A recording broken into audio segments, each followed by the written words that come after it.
Bienvenidos nuevamente al foro virtual más grande del mundo, promovido por Prodeso y APDO, las Asociaciones de Desarrollo Organizacional de México y España, respectivamente. Más de 20 países participando de forma activa y 100 expertos organizacionales hablando temas de gran interés. En esta mesa, el tópico que vamos a abordar es igualdad y diversidad en el entorno laboral. Este tema, como sabemos, no trata solo de género, también abarca religión, orientación sexual, discapacidad, edad, origen étnico, habilidades y orientación sexual. Yo soy Óscar Ávila, presidente de Prodeso, la Comunidad Internacional del Desarrollo para las Organizaciones. Y en esta mesa tenemos panelistas de lujo. Permítame, por favor, presentar primeramente de México a Mónica Rodríguez. Ella es licenciada en Contaduría Pública, cuenta con un MBA con especialidad en Estrategia y Project Management y es Plan Manager en DCM Firmenich. Hola Mónica, ¿cómo estás? ¿Qué tal, Óscar? Un gusto estar con ustedes este día. Muy bien, muchísimas gracias. Posteriormente voy a presentar a Alejandro Rivera, él es de Venezuela, fundador de Link Gerencial Consultores y de Formación Smart, consultor y facilitador en América Latina, autor de 3 libros y 7 ebooks. Hola Alejandro, ¿cómo estás? Hola, ¿cómo están ustedes? Muchas gracias. Muy bienvenido, gracias a ti Alejandro. Y de Honduras, Roberto Galindo, experto por más de 20 años en gestión de talento y profesor universitario y doctor en ciencias administrativas. Hola Roberto, ¿cómo estás? Mucho gusto, Óscar. Un placer estar con todos ustedes. Gracias. Muchas gracias a ti. Bienvenidos todos al foro. Y bueno, vamos a entrar de lleno al tema que nos toca cubrir el día de hoy en esta mesa.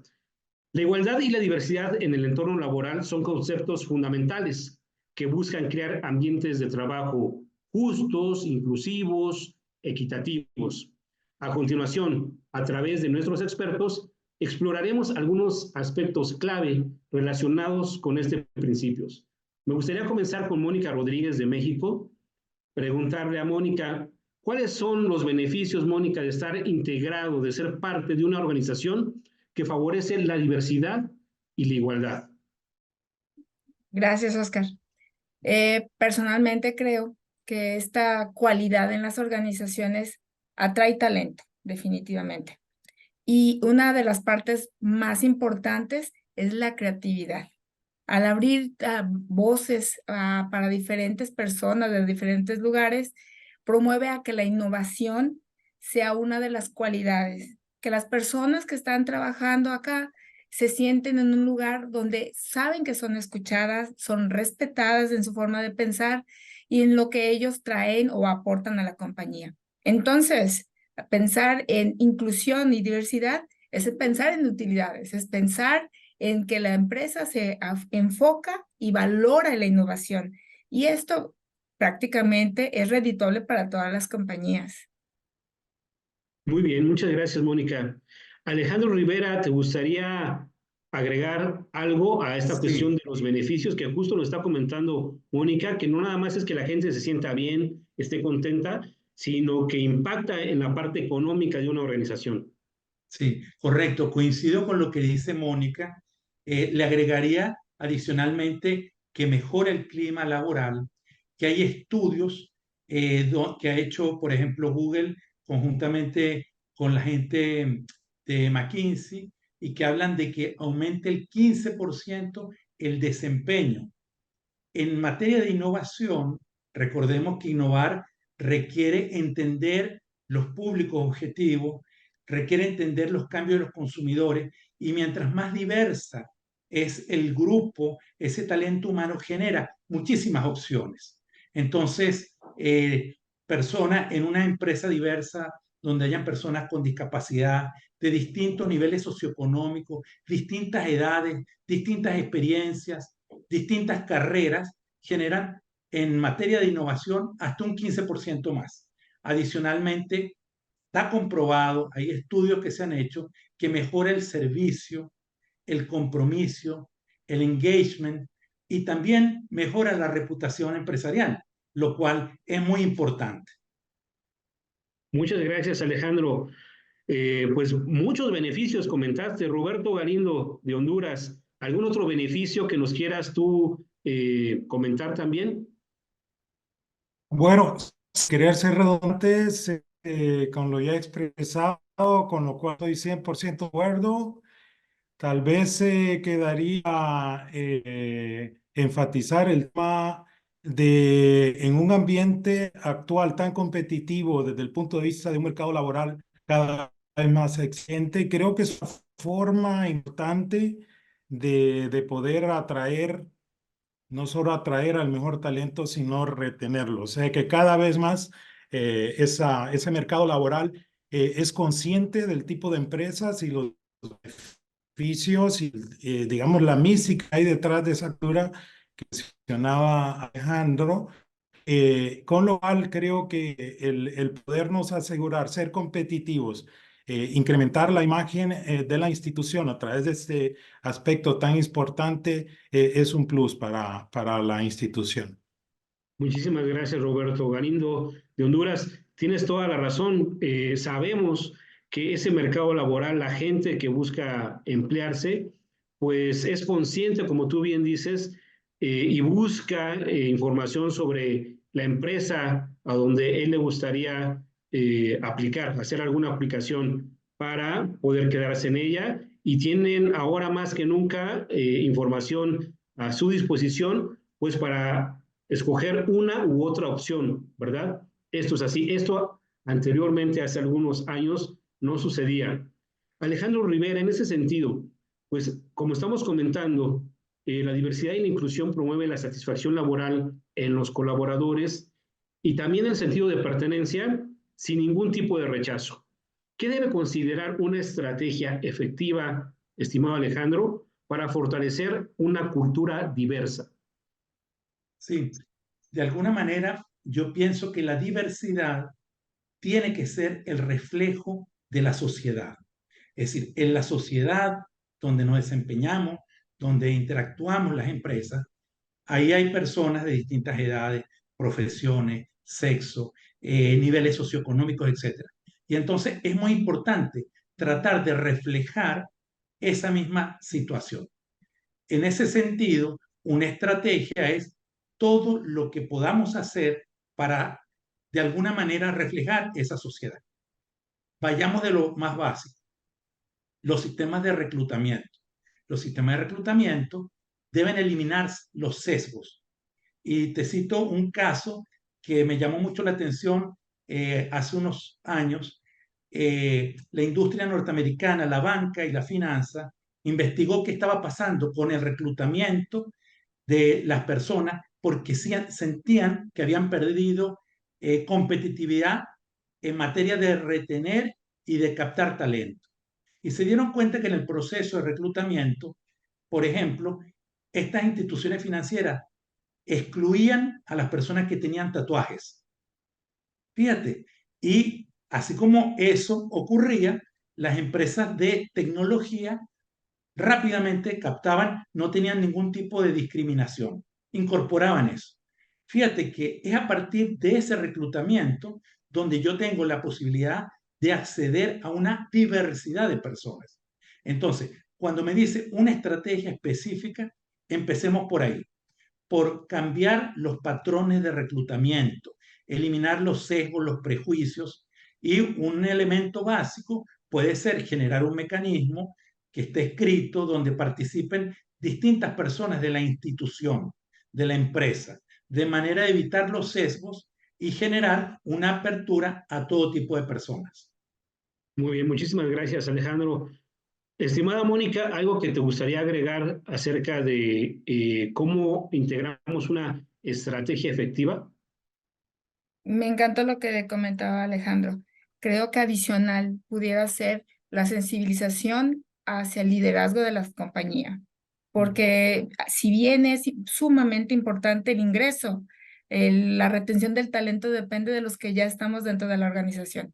Entonces, la sensibilización del liderazgo y también de la demás base de la compañía forma parte vital para que este talento podamos hacer más juntos, que sumemos, ¿no?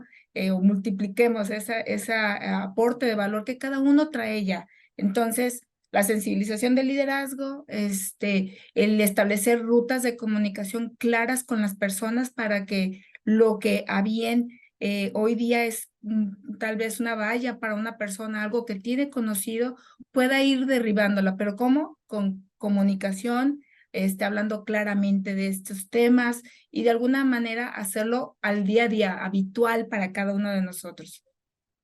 Muy bien, muchísimas gracias, Mónica. Roberto Galindo de Honduras, ¿cómo construimos una estrategia efectiva para lograr una cultura diversa? Porque ya dijimos que hay un montón de beneficios al hacerlo. ¿Cómo hacemos esa estrategia, Roberto?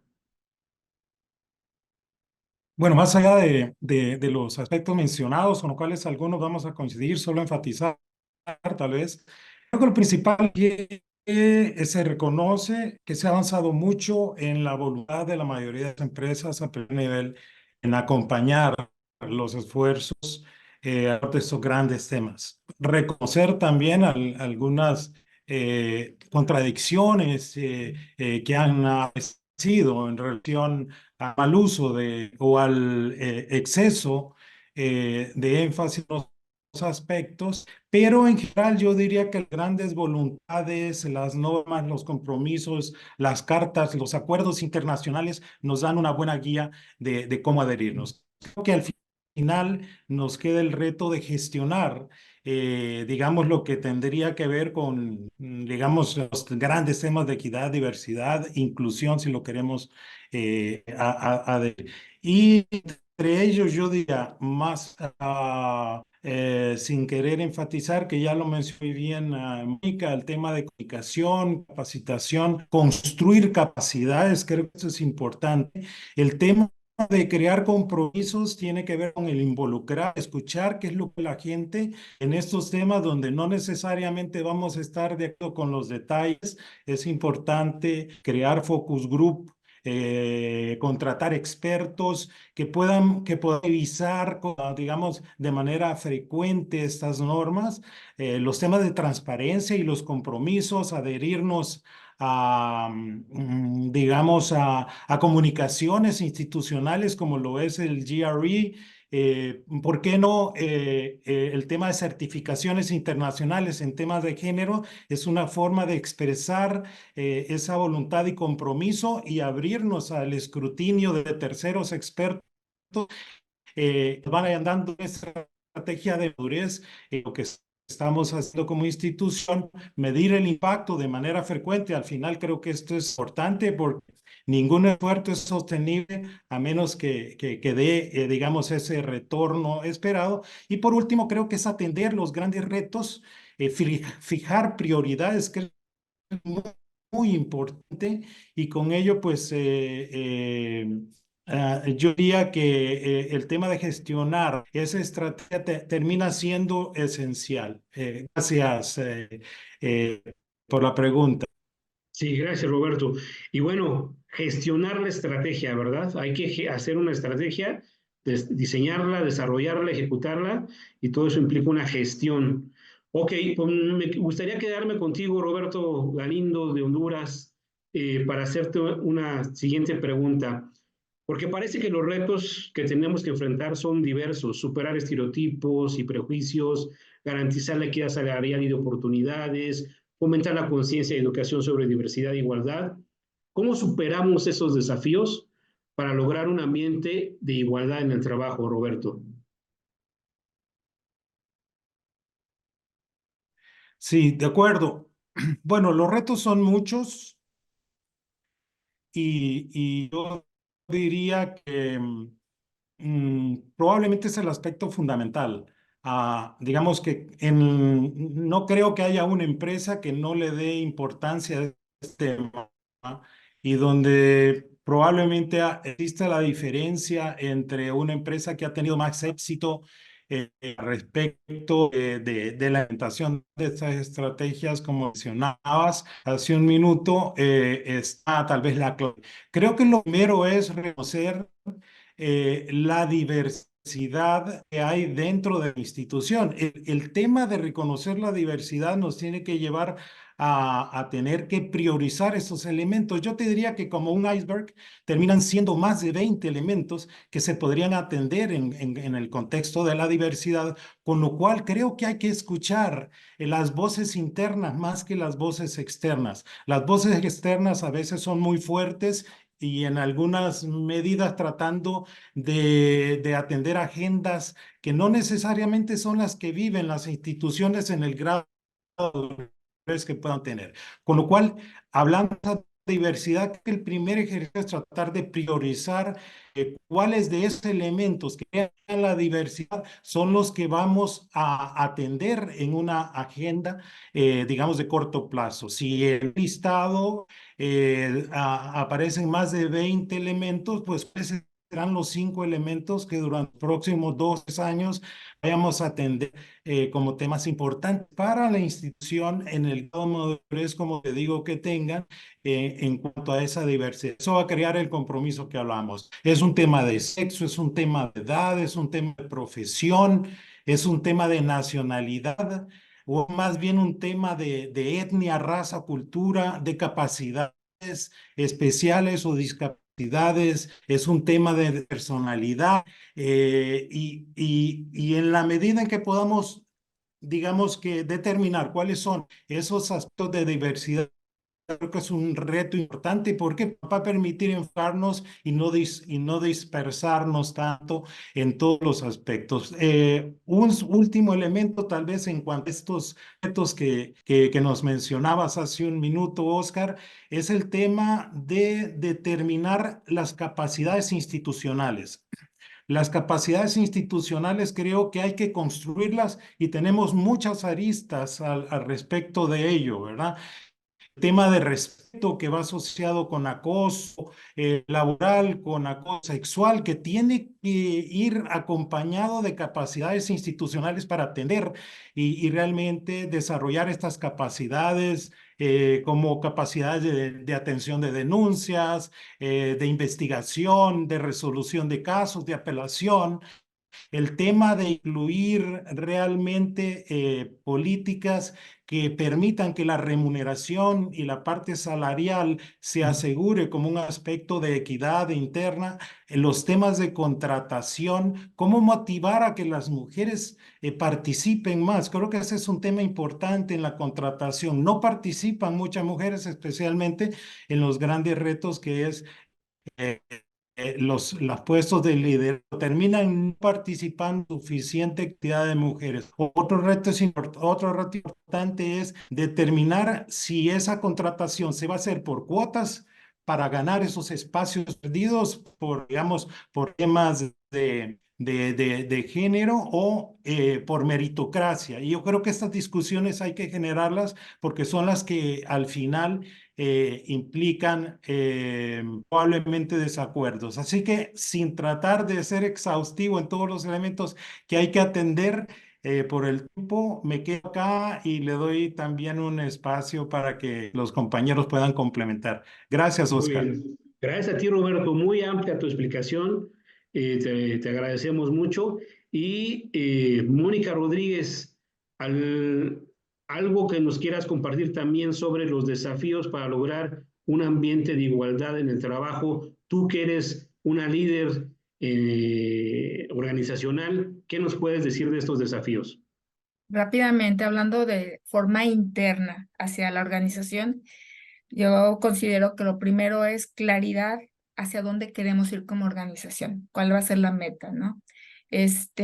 Clarificar inclusive a través de indicadores que sean palpable el crecimiento rumbo a este punto importante que la organización es, porque la organización no son los fierros, no son las políticas, son las personas. Entonces, si nosotros tenemos claridad hacia dónde queremos ir, ponemos claridad también en estos indicadores, hacemos esta forma de trabajo, la podemos permear entre la gente y vamos midiendo de forma efectiva, creo que podemos ver o atraer internamente, ver cómo vamos creciendo en este rubro. Muy bien, Adelante. muchas gracias. Gracias, Mónica. Alejandro Rivera de Venezuela, ¿cómo superamos estos desafíos para lograr un ambiente de igualdad? Sí, fíjate, Oscar, y a todos les comento, creo que hay que hacer cosas en las empresas en distintos niveles. Acabamos de tener una experiencia importante, una empresa de casi 3.000 personas, donde hicimos un diagnóstico inicial. Fíjate qué importante, un diagnóstico, porque al final la igualdad, diversidad o inclusión es un hecho cultural. Y entonces teníamos que ver cuál era el punto de partida.